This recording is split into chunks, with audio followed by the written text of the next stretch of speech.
जय हिंद साथियों। तो आज की इस वीडियो में हम लोग बात करने वाले हैं एसएससी का कोई भी एग्जाम हो, ठीक है। एसएससी के अंदर दोस्तों आपका एमटीएस हो या फिर आपका सीएचएसएल हो या फिर आपका सीजीएल हो, ठीक है। अगर ये सारे एग्जाम का आप तैयारी कर रहे हो एसएससी के अंदर, तो आपका ये क्वेश्चन, जितने भी क्वेश्चन बता रहे हैं, ये आपका सिलेक्शन वाला क्वेश्चन बताने जा रहे हैं, ठीक है। इस बार दोस्तों आपको 100% आपको एसएससी के अंदर जो है सिलेक्शन लेके ही मानना है, ठीक है। एसएससी के अंदर अगर सिलेक्शन लेना है तो जितने भी बताते हैं वो सारे सिलेक्टेड क्वेश्चन, इंपॉर्टेंट क्वेश्चन, जो कि आपको अच्छे से ध्यान से पढ़ना है और इस बार एसएससी जीडी में सिलेक्शन लेके ही रहना है, ठीक है। क्योंकि दोस्तों ये सिलेक्शन वाला बेंच है, आपको सिलेक्शन तक पहुंचाएगी।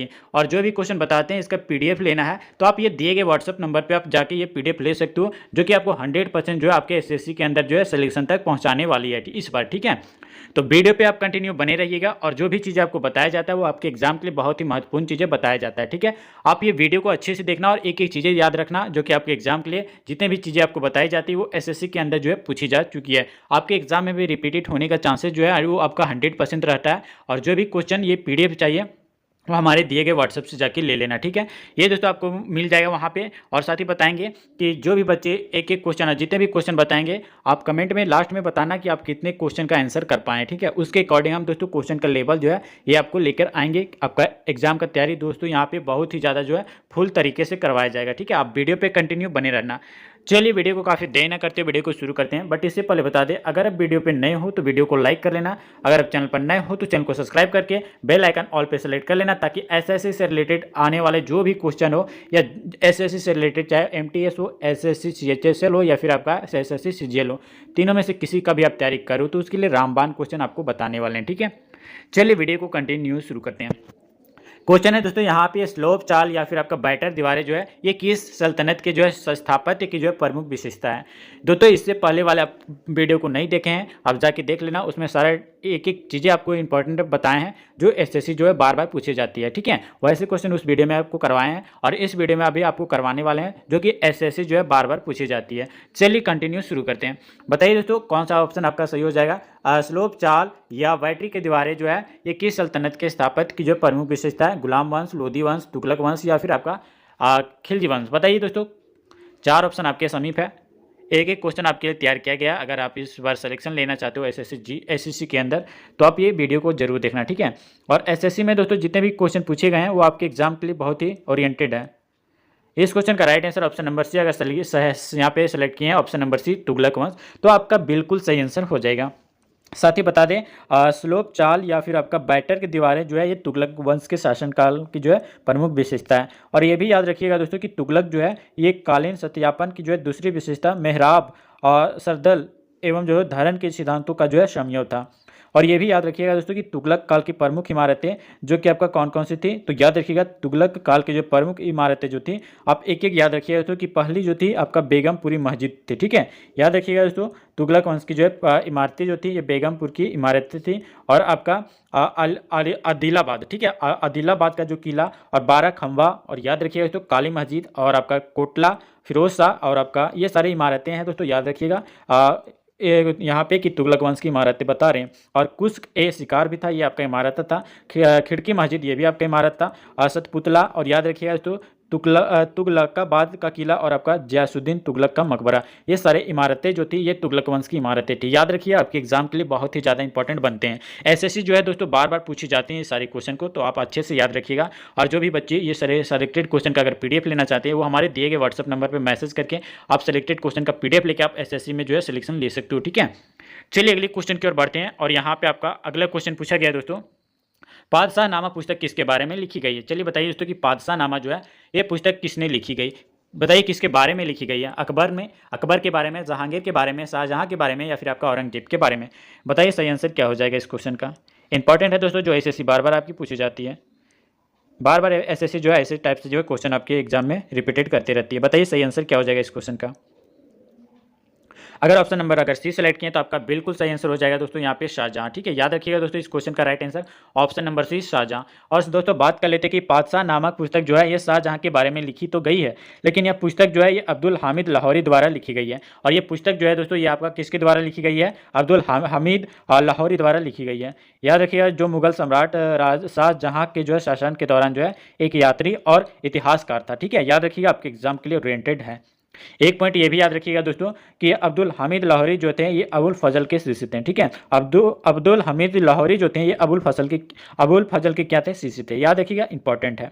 साथ ही एक पॉइंट ये भी याद रखिएगा, अकबरनामा और पातशाहनामा की जो है संपादित संस्करण जो है ये पहली बार एशियाटिक सोसाइटी द्वारा जो है दिसंबर में जो है प्रकाशित किए गए थे, इंपॉर्टेंट है। और एक पॉइंट ये भी याद रखिएगा कि पातशाहनामा में जो है शाहजहां के शासनकाल के दौरान उसके जीवन और उस समय की जो है गतिविधियों का जो है वर्णन किया गया था, ठीक है। याद रखिएगा, इतने सारी चीज़ें बताएं इस क्वेश्चन से रिलेटेड, जितने भी एक्स्ट्रा चीज़ें बताते हैं दोस्तों, ये एसएससी जो है बार बार रिपीटेड करती है। तो ये सारी अगर आप डिटेल में करना चाहते हैं तो हमारे एप्लीकेशन को डाउनलोड कर लीजिएगा, जिसका लिंक आपको वीडियो के डिस्क्रिप्शन में है। ये दोस्तों वहाँ पे लाइव क्लास करने के बाद ये पीडीएफ आपको वहाँ पे फ्री में दे दिया जाता है, ठीक है। तो जो ये बच्चे इस क्वेश्चन का सिलेक्टेड पीडीएफ चाहते हैं वो हमारे दिए गए व्हाट्सअप नंबर पर मैसेज करके ये पेड पीडीएफ लेके दोस्तों आप यहाँ पे एसएससी में सिलेक्शन इस बार 100% ले सकते हो, ठीक है।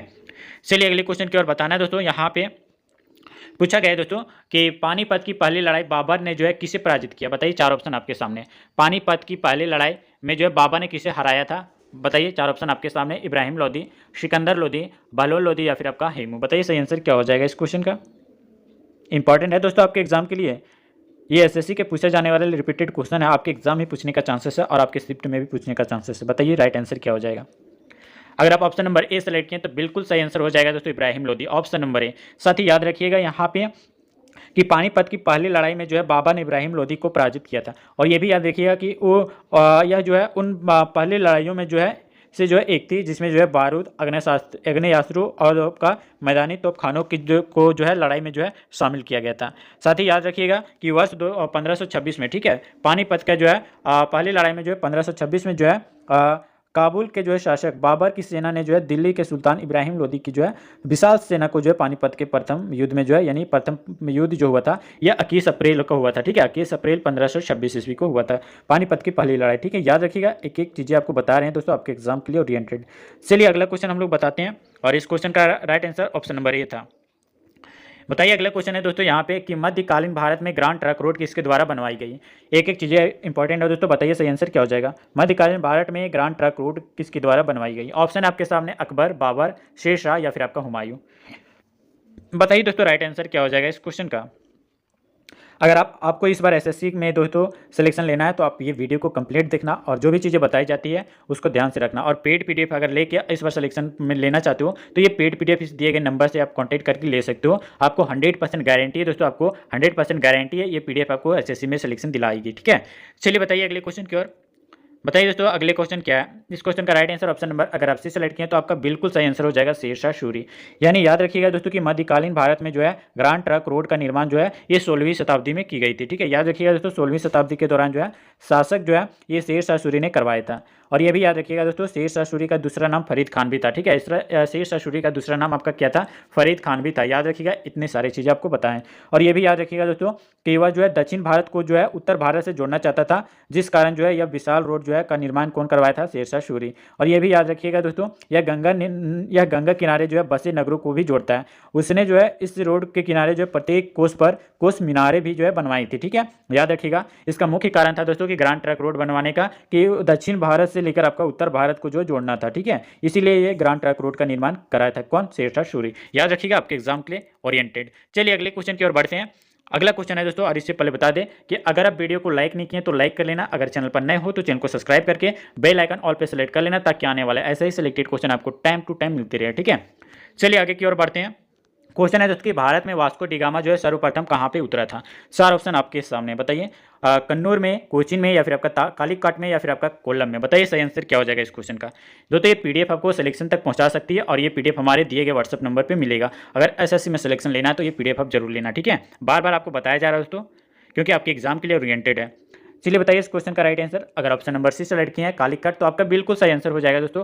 वास्को डी गामा जो थे भारत में जो है वास्को डी गामा सबसे पहले 20 मई 1498 को, ठीक है, वो याद रखिएगा 1498 20 मई 18 यानी याद रखिएगा दोस्तों 20 मई 1498 ईस्वी को जो है केरल के कोझिकोड जिले के कालीकट में जो है पहुंचा था, ठीक है, पहली बार वास्को डी गामा। अगर बात किया जाए दोस्तों कि भारत पहुंचने पर जो है कालीकट के तत्कालीन शासक जो थे वो जमोरिन, ठीक है, जिसने जो है वास्को डी गामा का जो है स्वागत किया था। उसके साथ दोस्तों व्यापार करने की जो है संधि भी की गई थी। और ये भी याद रखिएगा दोस्तों यहाँ पे कि वर्ष 1502 में, ठीक है, याद रखिएगा दोस्तों वर्ष 1502 में जो है वास्को डी गामा जो है दूसरी बार भारत आया था और कोची के राजा जो से जो है व्यापार करने का समझौता भी किया था। और ये भी याद रखिएगा दोस्तों तीसरी बार जो है ये 1524 को, ठीक है, 1524 को जो है वास्को डी गामा जो है तीसरी बार भारत आया था। और याद रखिएगा कि उनकी जो है यही जो है उनकी 24 दिसंबर 1524 को जो है मृत्यु हो गई थी, ठीक है। और भारत जो तीसरी बार आया था दोस्तों तो उसी टाइम जो है वास्को डी गामा की जो है मृत्यु हो गई थी। और ये भी याद रखिएगा कि पहले उसे जो है कोचीन में ही दफनाया गया था,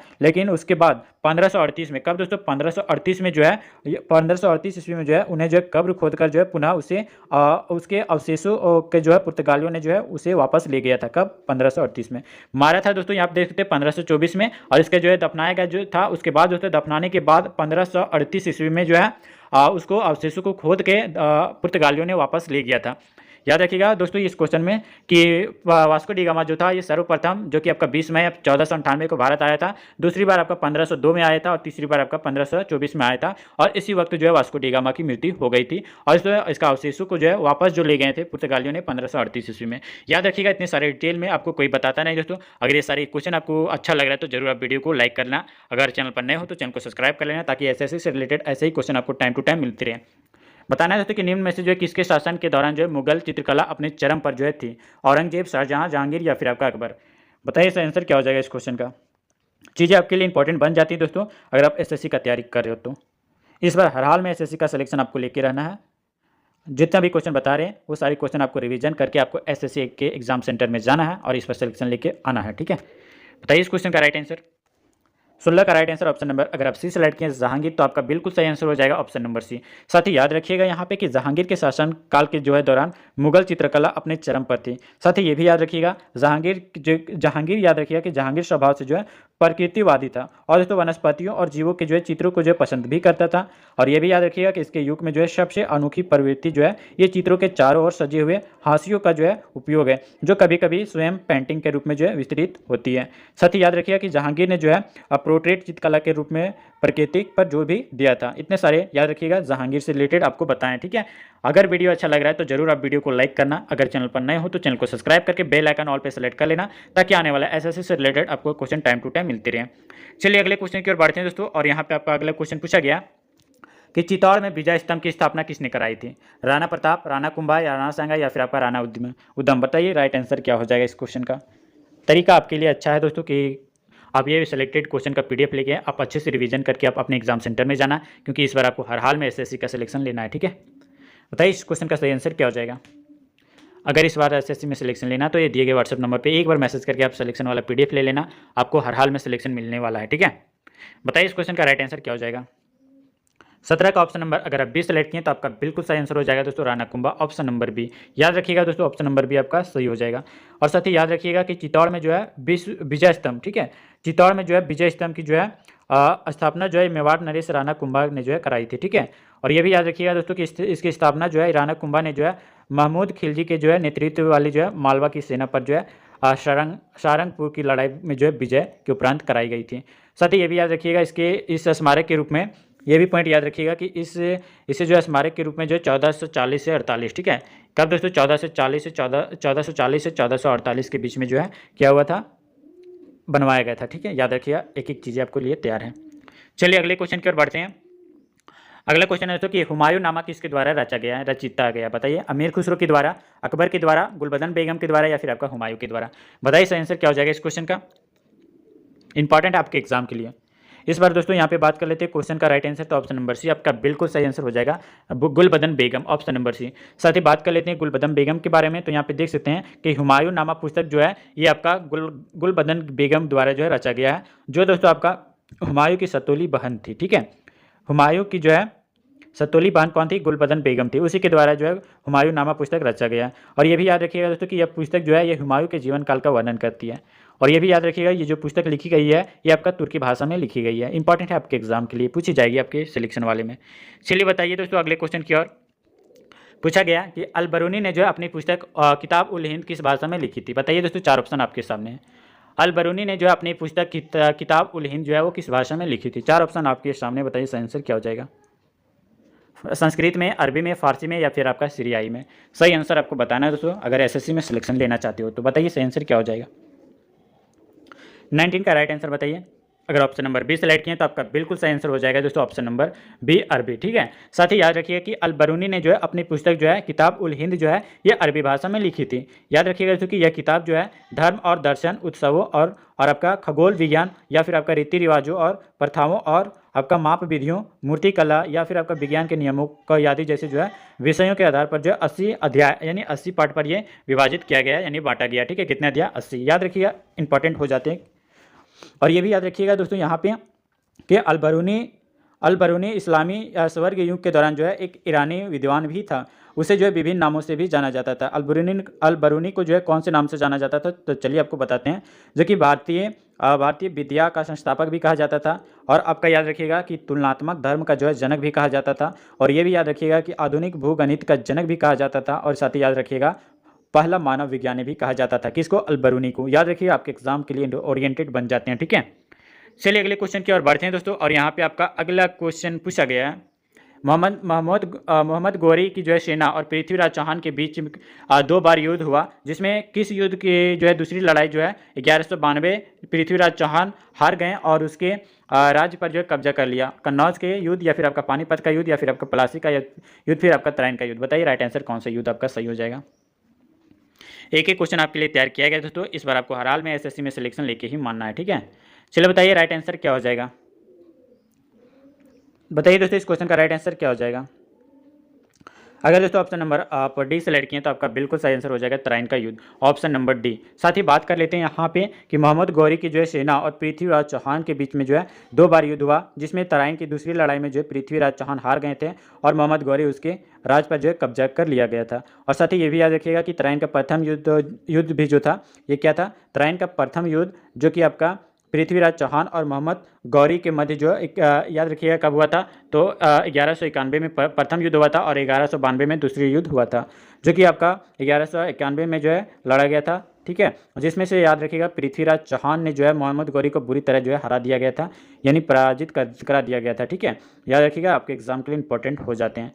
चलिए तो ये सारी चीज़ें आपको बताएं। अगर आप एसएससी का कोई भी एग्जाम का तैयारी कर रहे हो तो उसके लिए रामबाण क्वेश्चन होने वाला है, और जितने भी क्वेश्चन बताएं दोस्तों सिलेक्शन वाला बेच है और सिलेक्शन वाला क्वेश्चन भी है। अगर ये सारे सिलेक्शन वाले क्वेश्चन करना चाहते हैं तो ये दिए गए व्हाट्सअप नंबर पर आपको एक बार मैसेज करके आप सिलेक्शन वाला PDF लेके दोस्तों इस बार जो है आपको एसएससी में हर हाल में सिलेक्शन लेके ही रहना है। ठीक है, इंपॉर्टेंट है आपके एग्जाम के लिए सारे सिलेक्टेड क्वेश्चन, और जिसको भी सिलेक्शन चाहिए आप ये दिए गए व्हाट्सअप नंबर पर एक बार मैसेज करके दोस्तों आप ये देख लीजिएगा और एग्जाम से पहले रिविजन करके जाइएगा। आपका 100% गारंटी दोस्तों आपका सिलेक्शन ये PDF से आपका होने वाला है। ठीक है, तो उम्मीद करते हैं दोस्तों वीडियो अच्छा लगा तो वीडियो को लाइक किए होंगे, अगर चैनल पर नए हो तो चैनल को सब्सक्राइब भी किए होंगे, अगर ऑल पे नोटिफिकेशन नहीं सेलेक्ट किए तो नोटिफिकेशन ऑल पे सेलेक्ट कर लिए, ताकि आने वाला एसएससी से रिलेटेड ऐसे ही सिलेक्टेड क्वेश्चन आपको टाइम टू टाइम मिलती रहे। तो चलिए तो मिलते हैं फिर नेक्स्ट वीडियो में नेक्स्ट प्रैक्टिस सेट के साथ, नेक्स्ट सिलेक्शन वाले क्वेश्चन के साथ। तब तक के लिए जय हिंद, वंदे मातरम।